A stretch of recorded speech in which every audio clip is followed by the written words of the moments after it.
Mr. Wood mentions the second largest, that the sheriff's office is the second largest portion of our department and our budget.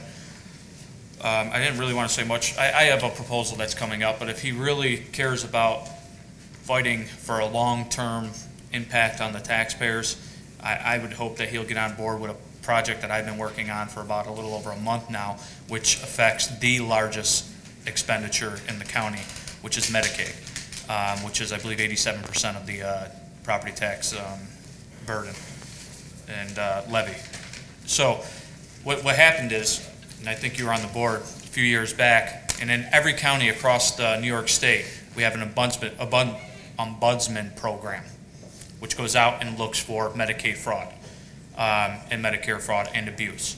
Somehow in Oneida County, when a county employee moved to the Red Cross, this program went to the Red Cross. It's still there today. We need to get this program back within Oneida County, back in the Office of the Aging, which administers it from the federal level with the Older Americans Act, get it back into the county building, into the Office of the Aging. Then from there, we also need to lobby and I know it's a lot harder and a little more work than getting up and just talking, but lobbying our federal representatives. Because what we have right now is we treat Medicare patients and Medicaid patients as two separate classes of citizens. Medicare, if you're on it, you receive a bill which shows you a detailed outline of your expenses, your dates of service, the service providers, so on and so forth, and gives you instructions on how to find how to look for fraud or abuse. Yet if you're on Medicaid, you don't receive any such statement.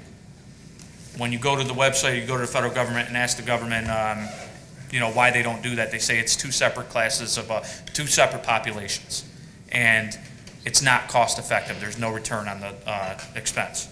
There's a big return on the expense considering the amount of Medicaid fraud and abuse out there, and the fact that these are also oftentimes the same population, because a lot of times, as we know, Medicare recipients, when they get older and they need to go into long-term care facilities, they do what's called a spend down to get on Medicaid, so they'll pay for their long-term care facilities. So once they do that, they're then not receiving the same exact service that they were when they were on Medicare. They're not getting that.